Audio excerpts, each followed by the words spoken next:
আমার জবান আছে, আমি ইচ্ছা করলে আমার স্বাধীনভাবে আমি আমার কথা বলতে পারবো না, আমি শিক্ষকতা করি। অথচ সরকার থেকে প্রজ্ঞাপন দেওয়া হয়েছে যে সরকার বিরোধী এমন কোনো পোস্ট করা হয়েছে যেই পোস্টে কোনো শিক্ষক যদি লাইক করে তাহলে তার বিরুদ্ধে ব্যবস্থা নেওয়া হবে। এখন আমি দেখতে পাচ্ছি যে ওখানে ভোট চুরি হচ্ছে। দেখার পরে আমি যদি কমেন্ট করি যে এটা অন্যায়, এরপরে এটা আমার দোষ, তাহলে বলেন তো এটা কি বাক স্বাধীনতা? কথা বলেন। সুতরাং অন্যায়কে অন্যায় বলতে হবে, এই পরিবেশ ছিল না। এই পরিবেশ আমরা ফিরে পেয়েছি। এই জন্য 24 সালের 5 আগস্ট যে স্বাধীনতা অর্জন করেছে এটার নাম হচ্ছে বাক স্বাধীনতা দিবস। কথা বলেন ঠিক কিনা? তবে আপনারা মনে করেন না এখন আমরা পুরোপুরি স্বাধীন। আমরা কিন্তু এখনো দেখতে পাচ্ছি বাংলাদেশের বিভিন্ন জায়গায় একদল ক্ষমতায় থেকে জুলুম করেছে, অন্যায় করেছে, আর একদল ক্ষমতা পাওয়ার আগেই কিন্তু জুলুম শুরু করে দিয়েছে। কথা বলে সম্মানিত উপস্থিতি, জালেম শেষ হয়ে যায়নি। সুন্নাত নয় শুধু দাওয়াতের মেহমান, সুন্নাত নয় শুধু খাওয়া শেষে মধুপান, আরো কিছু সুন্নাত আছে তুমি জানো কি? জানলেও জীবনে কখনো তা মানো কি? আরো কিছু সুন্নাত আছে তুমি জানো কি? জানলেও জীবনে কখনো তা মানো কি? সুন্নাত শুধু নয় মাজলুম সহায়ক, সুন্নাত উহুদে জালেমের প্রতিরোধ। কথা বলেন না কেন?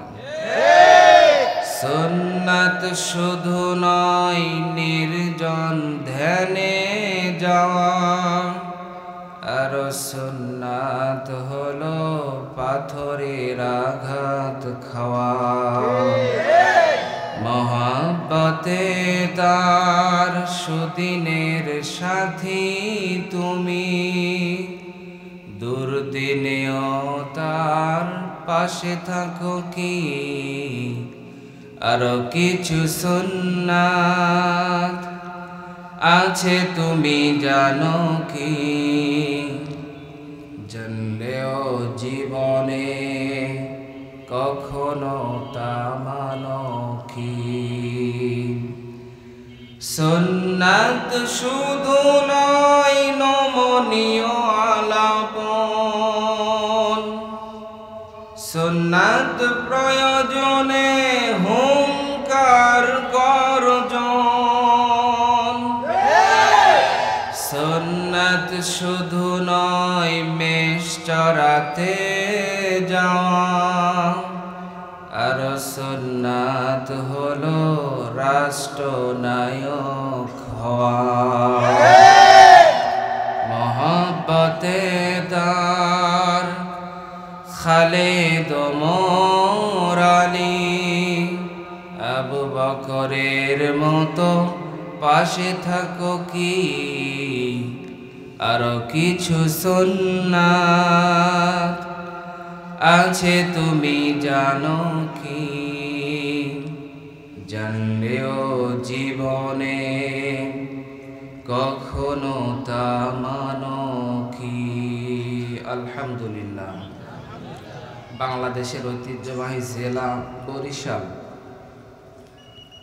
বাবুগঞ্জ থানার অন্তর্গত বীরশ্রেষ্ঠ জাহাঙ্গীরনগর ইউনিয়ন জামে মসজিদ সর উত্তর ভূতিরদি আদর্শে হাফেজে মাদ্রাসা ও এলাকাবাসীর উদ্যোগে 2 দিনব্যাপী তাফসিরুল কোরআন মাহফিলের সমাপনী দিনের সম্মানিত সভাপতি মহোদয়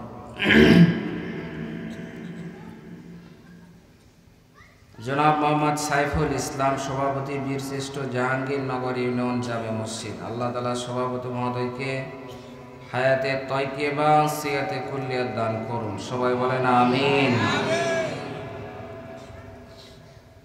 এছাড়াও বিশেষ বক্তা হিসাবে আলোচনা রেখে ধন্য করেছেন হযরত মাওলানা মোহাম্মদ ইলিয়াস হুসাইন মুমিনী, আরবি শিক্ষক, উজিরপুর আলিম মাদ্রাসা, উজিরপুর, বরিশাল। আল্লাহ তাআলা মুহতারামের হায়াতের ভিতরে বরকত দান করুন এবং তার যোগ্যতাকে কোরআনের জন্য বিশ্বব্যাপী কবুল করে নিন। সবাই বলেন আমিন। এছাড়াও এতক্ষণ পর্যন্ত যারা আলোচনা রেখেছেন, আমার সামনে উপবিষ্ট দিন প্রিয়, ইসলাম প্রিয়, তৌহিদি জনতা, পর্দার অন্তরালে সুতি সাধবী, সর্বগুণে গুণান্বিতা, অবলা সরলা আমার মা ও বোনেরা, বাংলাদেশ গভর্নমেন্টের ইন্টেলিজেন্ট ব্রাঞ্চের সদস্য, পুলিশ প্রশাসনের ভাইরা, সাংবাদিক বন্ধুগণ, আসুন সকলে দল মত নির্বিশেষে সে মালিকের দরবারে শুকর গুজার হচ্ছি যে মালিক আমাদেরকে কোরআন শোনার জন্য এখানে একত্রিত হওয়ার সুযোগ দান করেছেন। খুশি হয়ে পড়ছি আলহামদুলিল্লাহ। আপনারা কোরআন শুনতে আসতে পেরে খুশি না বেজার? কম না বেশি? শেষ পর্যন্ত থাকবেন না? কারা কারা হাত তুলে দেখান। দেখ 2-3 জন হাত উঠিয়েছেন। বুঝে না না বুঝে?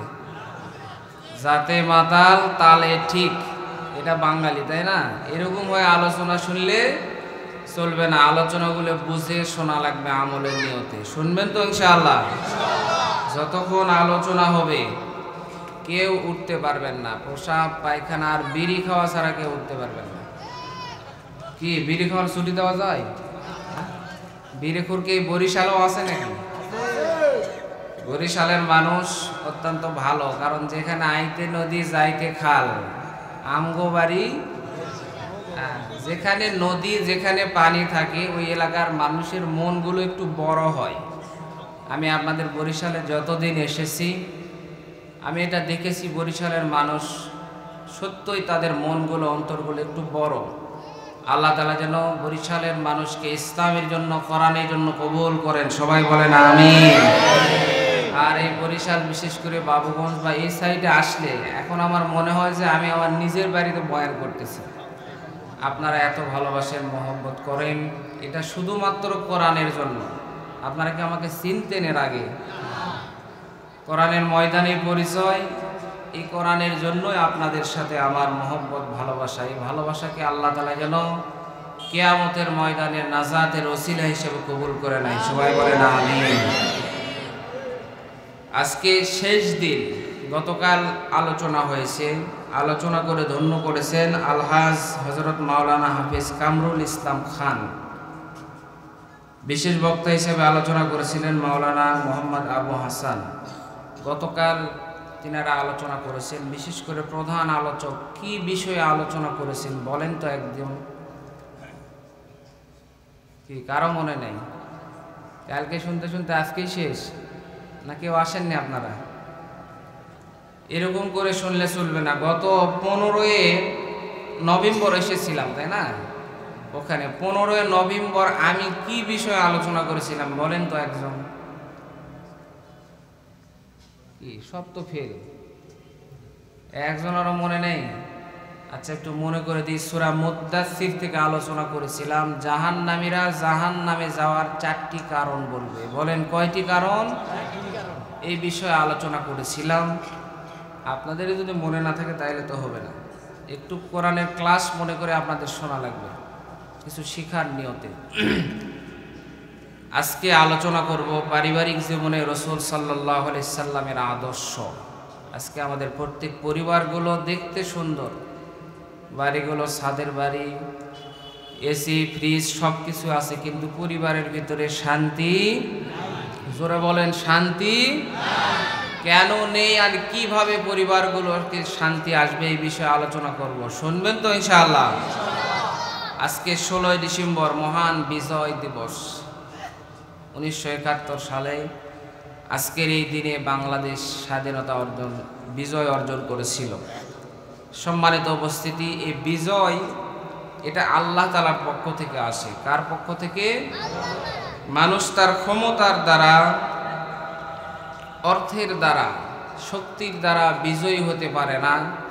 বিজয় মানুষ তখন অর্জন করতে পারে তখন আল্লাহ তাআলার যখন সাহায্য আসে, তখন মানুষ বিজয়ী হয় বা বিজয় অর্জন করতে পারে।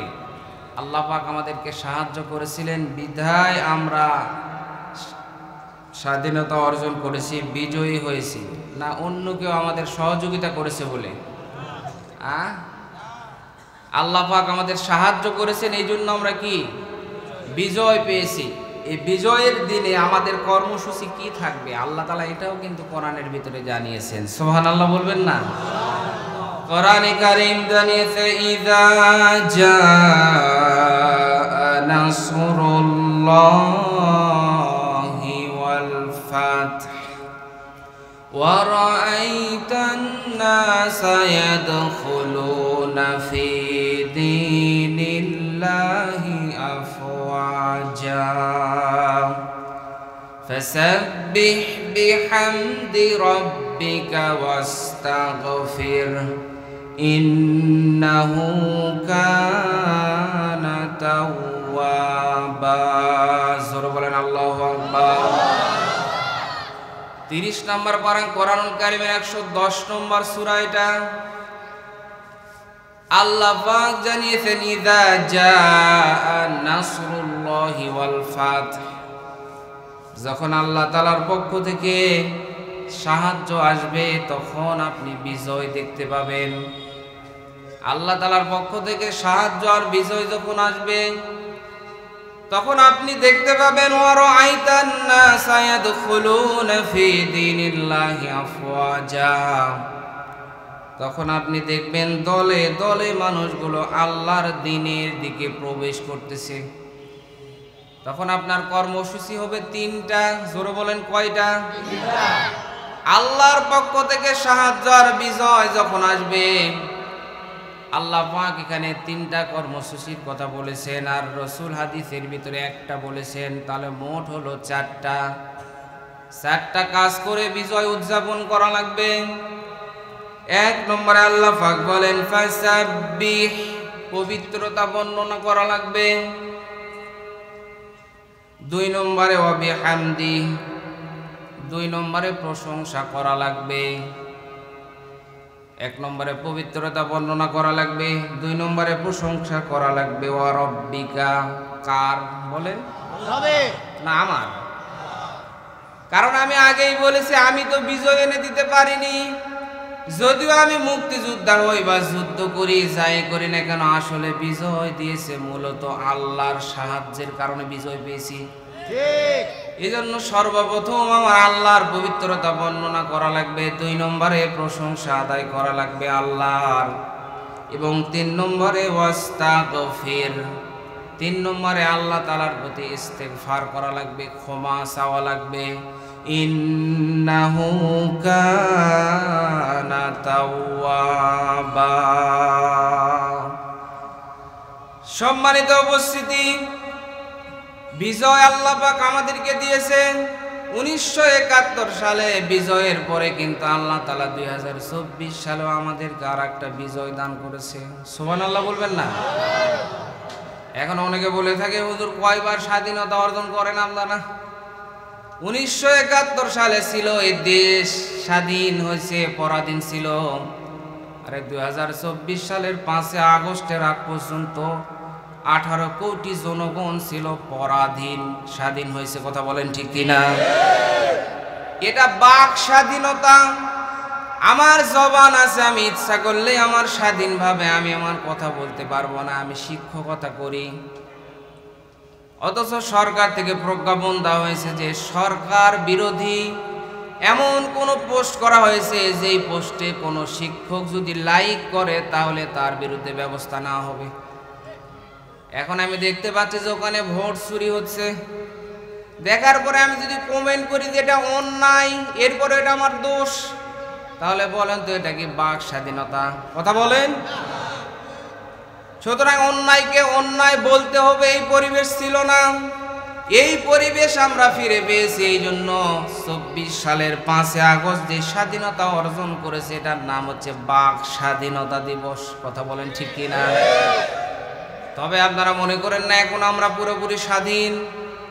আমরা কিন্তু এখনো দেখতে পাচ্ছি বাংলাদেশের বিভিন্ন জায়গায় একদল ক্ষমতায় থেকে জুলুম করেছে, অন্যায় করেছে, আর একদল ক্ষমতা পাওয়ার আগেই কিন্তু জুলুম শুরু করে দিয়েছে। কথা বলে সম্মানিত উপস্থিতি, জালেম শেষ হয়ে যায়নি। জালেমদেরকে শেষ করার জন্য বারবার রক্ত দেওয়ার চেয়ে নীতি পরিবর্তন করা লাগবে। আল্লাহর কোরআন যদি প্রতিষ্ঠিত হয়, কোনো জালেম বাংলার জমিনে টিকতে পারবে না। এজন্য আমরা কোরআনের পক্ষে থাকবো তো ইনশাআল্লাহ। সম্মানিত উপস্থিতি, অনেকে দেশপ্রেমের কথা বলে আমরা স্বাধীনতার পক্ষের শক্তি। ভালো, স্বাধীনতার পক্ষের শক্তি বলে দেশের টাকাগুলো বাইরে নিয়ে যায়, এমনকি দেশের সব ব্যাংক জব্দ দেওয়ার পরে বাইরে নিয়ে গিয়ে সুইস ব্যাংকে রেখে আসে। এটার নাম হচ্ছে মুক্তিযোদ্ধার পক্ষের শক্তি। কি কথা বলেন না কেন? এই যে গত কয়েকদিন আগে মাছরাঙ্গা টেলিভিশন, নাম শুনছেন আপনারা? মাছরাঙ্গা টেলিভিশনে আপনারা এখনো সার্চ দিলে দেখতে পাবেন, আমার কথা মিথ্যা কিনা। একটা রিপোর্ট প্রকাশ করেছে তারা, যে গত 15-16 বছরে যত টাকা শুধু বাইরের দেশে পাচার হয়েছে, আমার বাংলার দেশের টাকা, আমাদের সম্পদ, যেই পরিমাণ টাকায় বিদেশে পাচার হয়েছে 240 বিলিয়ন ডলার। এই ডলার দিয়ে এই যে পদ্মা সেতু দিয়ে আসলাম, এরকম 85টা পদ্মা সেতু বানানো সম্ভব হতো। কি কথা কি বুঝেছেন আমার? একটা পদ্মা সেতু বানিয়ে মনে করছে না কি কাজ করেছি, জান্নাত মনে হয় উদ্ধার করে ফেলেছি। অথচ যেই টাকা বাইরে পাচার করা হয়েছে, ওই পরিমাণ টাকা দিয়ে একটা পদ্মা সেতু না, 85টা পদ্মা সেতু বানানো সম্ভব হতো। এবং তারা রিপোর্ট করেছে যে পরিমাণ টাকা পাচার করা হয়েছে, 77টা মেট্রো রেল বানানো সম্ভব হতো। এই কথাগুলো আমি কেন বলছি? তাদের সাথে আমার শত্রুতা নেই। যারাই জুলুম করবে, যারাই অন্যায় করবে, তাদের বিরুদ্ধেই আমাদের প্রতিবাদ করা লাগবে। কথা বলেন? এটা আওয়ামী লীগ বুঝি না, বিএনপি বুঝি না, জাতীয় পার্টি বুঝি না, জামাত বুঝি না, যে অন্যায় করবে তার বিরুদ্ধে প্রতিবাদ। সম্মানিত উপস্থিতি, আমরা দেশপ্রেমের কথা বলি। দেশপ্রেম কিন্তু ঈমানের অঙ্গ। আল্লাহ রাসূলের ভিতরে স্বদেশ প্রেম ছিল 100%, কিন্তু আমরা দেশপ্রেমের কথা বলি, অথচ সকাল থেকে শুরু করে সন্ধ্যা পর্যন্ত যা করি সব আমাদের বিদেশি। যারা দেশপ্রেমের কথা বলে, সকালে উঠে যে ব্রাশ করে, ওই ব্রাশটাও বিদেশি, পেস্ট যেটা নেয় ওটাও বিদেশি, গায়ে যে জামা দিয়েছে ওটাও বিদেশি, গায়ে যে ব্লেজার দিয়েছে ওটাও চীন থেকে এসেছে। বলেন দেশি না বিদেশি? এমনকি চিকিৎসা করার জন্যই দেশে হয় না, ইন্ডিয়ায় যাওয়া লাগে, মাদ্রাজ যাওয়া লাগে, সিঙ্গাপুর যাওয়া লাগে। কথা বলেন ঠিক কি না? এটার নাম তো স্বদেশ প্রেম না। সব জায়গায় শুধু আমরা দেশি খুঁজি, দেশের কথা বলি, কিন্তু দুইটা জায়গায় খালি দেশি খুঁজি। কোন জায়গায় বলেন তো? গোস্ত খাওয়া দেখো, দেশি মুরগি আছে নাকি? পোলট্রি না না না না, পোলট্রি তো খাই না। বারে সর্বনাশ, বাড়িতে পায় না, রুটিতে বলে খায় না দাওয়া থেকে। দেশি মুরগি আর দেশি ডিম খুঁজি, খালি দেশি, এই দুইটাই। আর সবগুলো আমাদের বিদেশি। কাপড়ে যান, স্নো যান, ফ্রেশ ওয়াশ যান, সব জায়গায় কিন্তু আমরা বিদেশি খুঁজি। আসলে এটা কিন্তু স্বদেশ প্রেম না। সম্মানিত উপস্থিতি, এই জন্য দেশকে যারা স্বাধীন করার জন্য যারা রক্ত দিয়েছে, জীবন দিয়েছে, 2024 সালেও যারা বাক স্বাধীনতার জন্য জীবন দিয়েছে, আল্লাহ তাআলা যেন প্রত্যেককে শাহাদাতের মর্যাদা দান করে। সবাই বলেন আমিন। সম্মানিত উপস্থিতি, কর্মসূচি কয়টা বললাম বিজয় উদযাপনের? 4টা, 3টা কোরআনে, একটা কোরআনের ভিতর থেকে 1 নম্বরে বললাম পবিত্রতা বর্ণনা করা লাগবে। সবাই আমরা পড়ছি সুবহানাল্লাহ, সবাই বলেন। 2 নম্বরে প্রশংসা করা লাগবে, সবাই আমরা পড়ছি আলহামদুলিল্লাহ। 3 নম্বরে আল্লাহর কাছে ইস্তেগফার করা লাগবে। এখন বলতে পারেন হুজুর বিজয় আমরা তো পেলাম, আর আল্লাহ পাক যদি নিজেই বিজয় দেয় তাহলে আবার ইস্তেগফার করা লাগবে কেন? কারণ এই বিজয় কিন্তু একটা সাধারণ ব্যাপার না, আর এই বিজয় কিন্তু অত তাড়াতাড়ি বা অত সহজে আসে না। এই বিজয় যখন আসে, এই দীর্ঘ পথ অতিক্রম করতে গিয়ে অনেক ভুলও কিন্তু আমাদের ভিতরে সংগঠিত হয়ে যেতে পারে। আবার এই বিজয় পাওয়ার পর কিন্তু আমাদের ভিতরে অহংকার আসতে পারে যে না, আমি স্বাধীন করেছি, আমরাই স্বাধীন করেছি। এই অহংকার যেন না আসে। আর আপনি যে বিজয় অর্জন করেছেন এটা করতে গিয়ে আপনার যদি কোনো ভুল হয়ে যায় আল্লাহর কাছে আপনি বেশি বেশি ইস্তেগফার করুন। সম্মানিত উপস্থিতি, এই তিনটা কথা আমরা কোরআন থেকে পাই। আর 4 নম্বর যে কর্মসূচি এটা আমরা হাদিস থেকে পাই। কি আপনাকে রাগ করতেছেন? আল্লাহর নবী তিরমিজি শরীফের হাদিস, আল্লাহ নবী বিশ্ব নবী হযরত মুহাম্মদুর রাসূলুল্লাহ সাল্লাল্লাহু আলাইহি সাল্লাম হাদিস শরীফের ভিতরে বলেছেন, যে ব্যক্তি মানুষের শুকরিয়া আদায় করে না সে আল্লাহ তাআলারও শুকরিয়া আদায় করে না। যে মানুষের শুকরিয়া আদায় করে না সে আল্লাহর শুকরিয়া আদায়। আল্লাহ রাসূল সাল্লাল্লাহু আলাইহি সাল্লাম বলেছেন, যে মানুষের শুকরিয়া আদায় করে না সে আল্লাহ তাআলারও শুকরিয়া আদায় করে না। রসুলের হাদিস অনুযায়ী 4 নম্বর বিজয়ের কর্মসূচি হচ্ছে, যারা এই বিজয় এনে দিল, বিজয়ের জন্য যারা রক্ত দিল তাদেরকেও স্মরণ করা, তাদেরকেও ভুলে না যাওয়া, তাদের আলোচনা করা, তাদের জন্য দোয়া করা। কথা কি বুঝেছেন? তাহলে পবিত্রতা বর্ণনা করা, প্রশংসা করা, ইস্তেগফার করা। আর 4 নম্বরে যারা বিজয় এনে দেওয়ার জন্য রক্ত দিয়েছে, জীবন দিয়েছে, তাদের জন্য বেশি বেশি দোয়া করা, তাদেরকে ভুলে না যাওয়া। এই 4টি কর্মসূচি অনুযায়ী যেন আল্লাহ তাআলা আমাদের সকলকে বিজয় উদযাপন করার তৌফিক দান করেন। সবাই বলেন আমিন। সম্মানিত উপস্থিতি, দেশের প্রেম, স্বদেশ প্রেম এটা থাকা লাগবে। আল্লাহর নবীর ভিতরেও ছিল। আল্লাহর নবী বিশ্ব নবীর ভিতরে স্বদেশ প্রেম ছিল 100 ভাগ। কোরআনে কারীম জানিয়েছে, ওয়া ইয ইয়ামকুরু বিকাল্লাযীনা কাফারু লিয়ুসবিতুকা আও ইয়াকতুলুকা আও ইখরিজুক ওয়া ইয়ামকুরুনা ওয়া ইয়ামকুরুল্লাহ ওয়াল্লাহু খায়রুল মাকিরিন।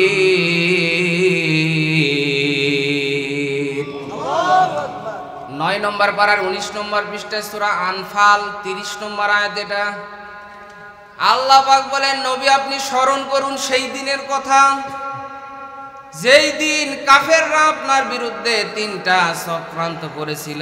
আওয়াজ দিয়ে বলেন, কয়টা চক্রান্ত? 3টা চক্রান্ত করেছিল। আল্লাহ পাক বলেন, লিউসবিতুকা আপনাকে বন্দী করবে, আপনার নামে মিথ্যা মামলা দিয়ে, নাটক সাজিয়ে, বিভিন্ন ধরনের মামলা সাজিয়ে আপনাকে বন্দী করবে, জেলে ভরে রাখবে। 2 নম্বরে আল্লাহ রাসূলকে বলেন, আও ইয়াকতুলুকা আপনাকে হত্যা করবে। 3 নম্বরে আল্লাহ পাক বললেন, আও ইখরিজুক 3 নম্বরে আপনাকে দেশ থেকে বাহির করে দিবে, আপনার নাগরিকত্ব সিটিজেনশিপ এটা বাতিল করে দিয়ে আপনাকে দেশ থেকে বাহির করে দিবে, আপনার এলাকা থেকে তাড়িয়ে দিবে। 3টা চক্রান্ত। 1 নম্বর চক্রান্ত করা হয়েছিল আল্লাহ রাসূলের বিরুদ্ধে, আপনাকে জেল দিবে, বন্দী করবে, হত্যা করবে। 3 নম্বরে দেশ থেকে তাড়িয়ে দিবে। আওয়াজ দিয়ে বলেন, কয়টা চক্রান্ত? আল্লাহ নবীর বিরুদ্ধে 3টা চক্রান্ত করা হয়েছিল। আমরা দেখেছি আল্লাহ রাসূলের যারা ওয়ারিস ওলামায়ে কেরাম তাদের বিরুদ্ধে কিন্তু এই 3টা চক্রান্তই করা হয়েছে, হচ্ছে, কিয়ামত পর্যন্ত হবে। আর কথা বললেন না কেন? কারো বিরুদ্ধে মিথ্যা মামলা বলেন তো ছিল না? ছিল না? এখনো যে শেষ হয়ে গেছে তা না। বিভিন্ন জায়গায় দেখতে পাচ্ছি মিথ্যা মামলা দিয়ে কিছু মানুষকে হয়রানি করা হচ্ছে, হোক সেটা আওয়ামী লীগের লোক, বিএনপির লোক, জামাতের লোক, যেই দলের লোক হোক না কেন, অপরাধ যদি না করে তার বিরুদ্ধে মিথ্যা মামলা দেওয়া যাবে? বলেন। সম্মানিত উপস্থিতি, 2 নম্বরে আল্লাহর নবীকে হত্যা করার পরিকল্পনা করা হয়েছে। 82 বার আল্লাহর নবীকে ডাইরেক্ট হত্যা করার চেষ্টা করা হয়েছে। ইনডাইরেক্ট যে কতবার করা হয়েছে এটা আমার আল্লাহই ভালো জানে। এই 2টা চক্রান্তের কথা যখন আমার আল্লাহ পাক জানিয়েছেন, আল্লাহর নবী কিন্তু একটু বিচলিত হন নাই, মন খারাপ করেন নাই। অথচ 3 নম্বর চক্রান্তের কথা যখন জানিয়ে দেওয়া হয়েছে, আও ইখরিজুক আপনাকে বাহির করে দিবে, এই 3 নম্বর চক্রান্তের কথা শোনার পরে কিন্তু আল্লাহ নবীর মন খারাপ হয়ে গেছে। কারণ জন্মস্থানের মায়া, দেশের মায়া বলেন তো আমাদের ভিতরে আছে না নাই? যেখানে যাই ওয়াজ করতে, অনেক সময় কয়েকদিনের জন্য বাইর হই, ঘুরতে ঘুরতে কয়েকদিন মাহফিল করার পরে বলে আল্লাহ কিছু কিছু বক্তা হলাম, কতদিন থেকে আমার এলাকায় আমি যাইনি, মাঝে মাঝে মন খারাপ হয় যে বাড়িতে গেলেই মনে হয় আমার মনটার ভিতরে ভালো লাগে। বলেন এরকম হয় কি হয় না? এত কিছু খাবারের আয়োজন, এত হাদিয়া, এরপরে মাঝে মাঝে কয়েকদিন পরে ভালো লাগে না, মনে কয় যে বাড়িতে গেলেই মনে হয় আমার একটু ভালো লাগে, কিছু লাগবে না, খাওয়াও লাগবে না। এটা স্বদেশ প্রেম, এটা দেশের ভালোবাসা, জন্মস্থানের মায়া। আল্লাহ নবীর ভিতরে এই মায়া ছিল, এই মহব্বত ছিল। আল্লাহ নবী বিশ্ব নবীকে যখন দেশ থেকে, তার এলাকা থেকে যখন বাইর করে দিচ্ছিল, বলেন তো আল্লাহ নবী কি কোনো সন্ত্রাসী ছিল? বলেন, আল্লাহ নবী কি রাজাকার ছিল? আল্লাহ নবী কি জেনাখুর ছিল? অথচ ভালো মানুষকে বাইর করে দিচ্ছে। আল্লাহ নবী বিশ্ব নবী যখন চলে যাচ্ছেন, বারবার আল্লাহ নবী খাবার দিকে তাকাচ্ছেন, আর আল্লাহ নবীর চোখ দিয়ে ঝরঝর ঝরঝর করে পানি পড়ে যাচ্ছে। আল্লাহ নবী কাবার দিকে তাকে বলে, কাবা, অনেক ইচ্ছা ছিল তোর কাছে থেকে খেদমত করব, অনেক শখ ছিল আমার মাতৃভূমি, আমার জন্মস্থান এই মক্কায় আমি থাকবো, কিন্তু এই কাফেররা আমাকে থাকতে দিল না। তবে কোনোদিন যদি সুযোগ পাই আবার আমার জন্মস্থানে আমি ফিরে আসব। সম্মানিত উপস্থিতি, আল্লাহ নবীর চোখ দিয়ে ঝরঝর করে পানি পড়ছে। অথচ আল্লাহ নবীকে যখন বন্দি করার চক্রান্ত করা হয়েছে, বন্দি করেছে, আল্লাহ নবী কান্না করেনি। আল্লাহ নবীকে হত্যা করার পরিকল্পনা করা হয়েছে, এরপরে আল্লাহ নবী কান্না করেননি। আল্লাহ নবীকে যখন দেশ থেকে বাহির করে দেওয়া হচ্ছে, আল্লাহ নবী স্বদেশের প্রেমে, জন্মস্থানের প্রেমে, জন্মস্থানের মায়ায় কান্না করতেছে। সম্মানিত উপস্থিতির জন্য জন্মস্থানের মায়া বলেন তো থাকার দরকার আছে না নাই? এই জন্য আমার দেশকে নিয়ে কেউ যদি চক্রান্ত করে, সেটা যদি ভারত হয়, বন্ধু রাষ্ট্র, বন্ধু না? এই যে গত কয়েকদিন আগে মাহফিল ছিল লালমনিরহাট হাতিরবান্ধা, একবারে তিস্তা বাঁধ ওই পাশেই মাহফিল ছিল। যখন আমাদের পানির দরকার হয় তখন তারা দেয় না, আর যখন দরকার নেই তখন পানি দিয়ে ডুবিয়ে দেয়। এটাই তো বন্ধু, কি বলেন? বন্ধু মানে কি সমান সমান হওয়া লাগবে? একদিন আমি খাওয়াই, সে একদিন আমাকে খাওয়ানো লাগবে, কিন্তু না, তারা শুধু নিবে কিন্তু দিবে না, স্বার্থের জন্য তারা বন্ধু। এই ভারতের যতগুলো প্রতিবেশী রাষ্ট্র আছে, কারো সাথে কিন্তু ভারতের বন্ধুত্ব নেই। কেন নেই? তারা নিজের স্বার্থে বিশ্বাসী। আর বন্ধু হতে গেলে কিছু দেওয়াও লাগে, কিছু নেওয়াও লাগে। কথা বলেন ঠিক কিনা? সম্মানিত উপস্থিতি, আমার এই দেশ ছোট হোক, এই দেশকে নিয়ে কেউ যদি চক্রান্ত করে, আমাদের বেশি অস্ত্রের দরকার নেই। আমাদের একটা অস্ত্র আছে, সেই অস্ত্রের নাম হচ্ছে ঈমানের অস্ত্র। কথা বলেন, এই অস্ত্রের কাছে কোনো অস্ত্র পারবে না। বদরের ময়দানে 313 জন সাহাবী আর 1000 কাফের, তাদের অস্ত্র বেশি, তাদের সৈন্যবাহিনী বেশি, এরপরে আল্লাহ তাআলা বিজয় দান করেছিলেন। কারণ মুসলমানের কাছে একটা অস্ত্র আছে, ঈমানের অস্ত্র। এই অস্ত্রের কাছে কোনো বুলেট, কোনো বোমা, কোনো কিছু খাটে না ঈমানের অস্ত্রের কাছে। কথা বলেন ঠিক কিনা?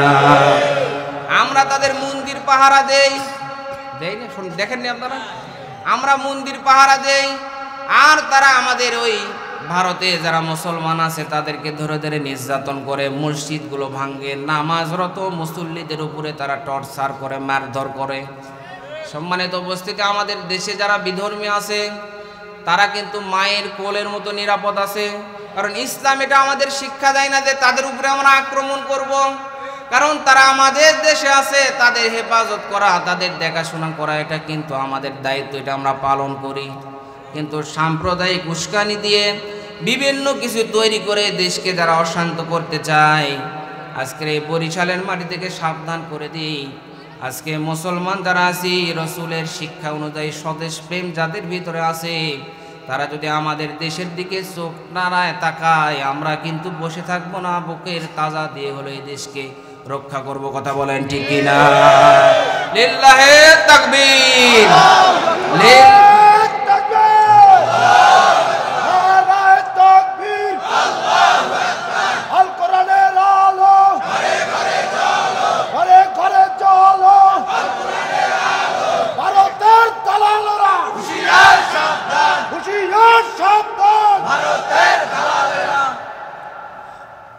আল্লাহ তাআলা যেন আমাদের সকলকে রসুলের শেখানো পদ্ধতি অনুযায়ী বিজয় উদযাপন করার তৌফিক দান করেন। এই বিজয় শুধু 16 ডিসেম্বরে বিজয় না, বিজয় কিন্তু আমাদের জীবনেও আসে।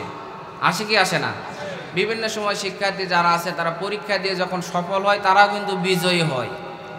বা আমরা সংসারে বিভিন্ন কাজ করি, বিভিন্ন প্ল্যান করি, যখনই আমরা বিজয়ী হব তখনই আমরা আল্লাহর পবিত্রতা বর্ণনা করব, প্রশংসা করব, ইস্তেগফার করব এবং যার দ্বারা আমি উপকৃত হয়েছি তারও একটু শুকরিয়া আদায় করব। এই পদ্ধতি অনুযায়ী যেন আমরা সকল বিজয়গুলো উদযাপন করতে পারি। আল্লাহ তাআলা সকলকে কবুল করুন। সবাই বলেন আমিন।